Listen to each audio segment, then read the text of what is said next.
Japan is famous for its food, but there is one dining style that gets overlooked by many tourists, and that's robatayaki. Join me today as I try some of the freshest food and unique experiences Japan has to offer.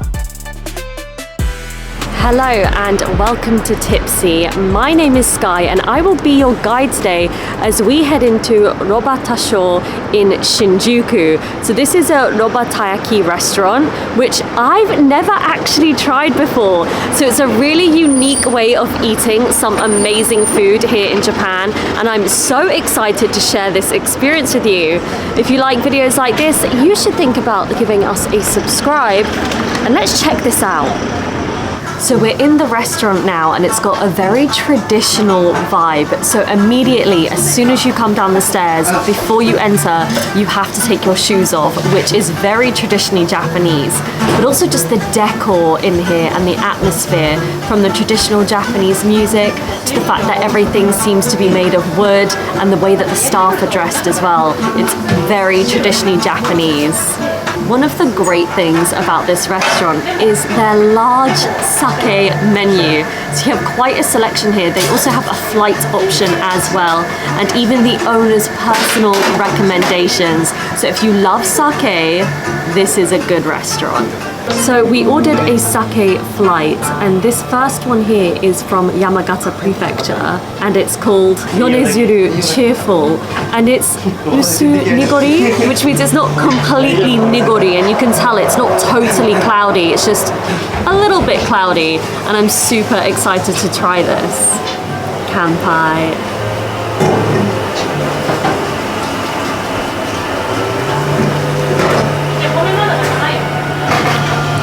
That is so good. That's really fruity and smooth.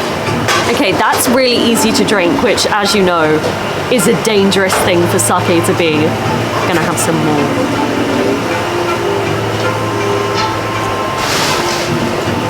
Oh yeah, that's so good. The first dish has arrived and it's an assortment of different sashimi, and I will explain which each one is as we go through and try them. But look how fresh and gorgeous these look. It's absolutely insane. The first fish I'm going to try is actually called Suzuki, and I had to check what this was in English, but it's basically Japanese sea bass, and I don't think I've ever had that before, so let's go for it. Itadakimasu.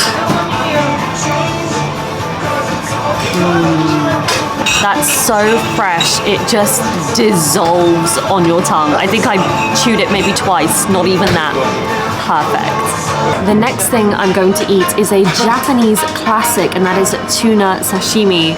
You can see how red and fresh this is. The color is absolutely incredible. And I'm going to cover it in soy sauce and wasabi before I eat it. That is so fresh and beautiful. Wow. I like how thick it is as well. I would say it's the perfect thickness. You're not getting too much of the fish. It's lovely and balanced. I am about to try suige sake from Kochi Prefecture with bonito sashimi, which is also from Kochi Prefecture, because the two of them together must be good, right? It also helps that this sake is designed for fish, so I'm excited to see how well they go together.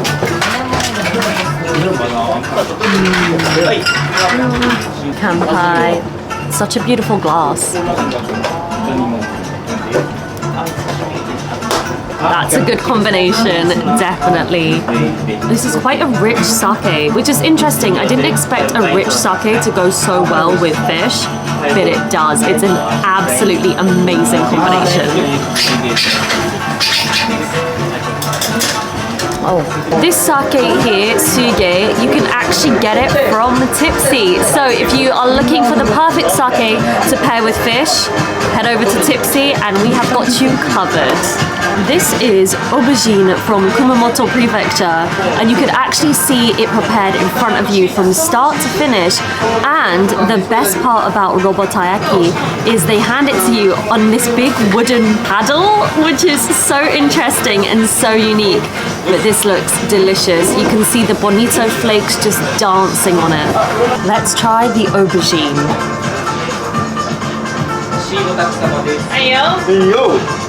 It's so juicy and fresh. And with the addition of the ginger and the soy sauce, it really adds that extra bit of flavor to it. That's delicious. It's so simple, but so delicious. This fish is kinki. And wow, look at this. This is incredible.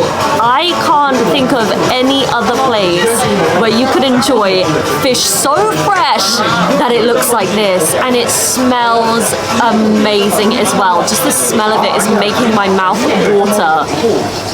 I can't wait to try it. This fish is already seasoned, so it has salt and a little bit of nori in it as well, so Japanese seaweed. And if you look closely, you can kind of see it. You can see the salt with the little flecks of seaweed. It smells so good, oh my god.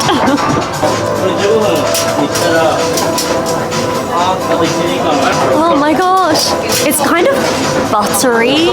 Oh my gosh, it's buttery and soft.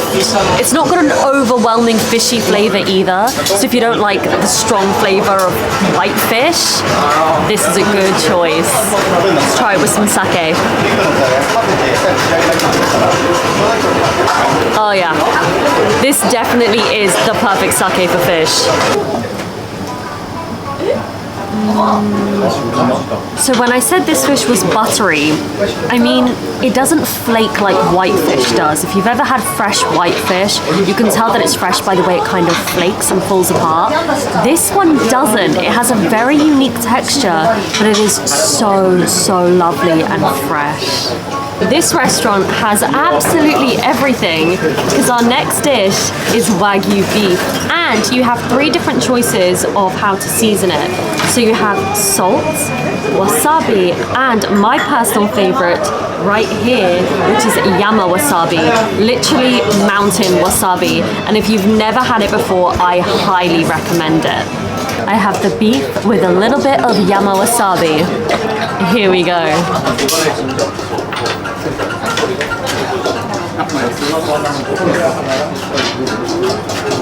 That is so thick and juicy and cooked to absolute perfection.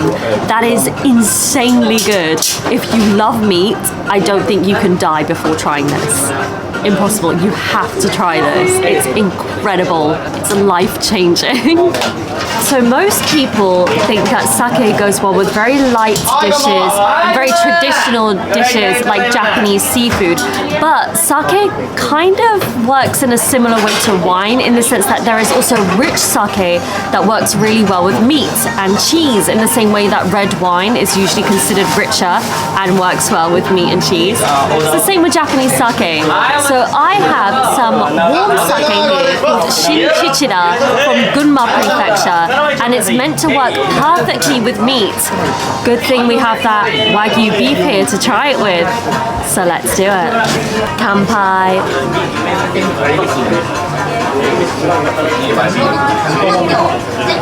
That just calmed me.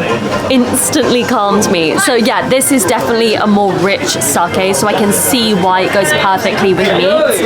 It is honestly the perfect match, but it's also very calming, and I don't know if that's because it's warm or because that richness is just so smooth. But either way, I recommend this, especially with meat.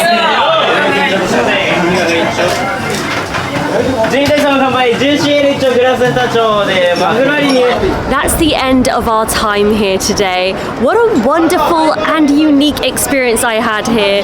Definitely, if you come to Japan, you have to try robatayaki. It's such an interesting way to enjoy authentic Japanese cuisine. Everything was so fresh and so delicious, and the sake was fantastic. Anyway, thank you so much for watching, and I will see you soon.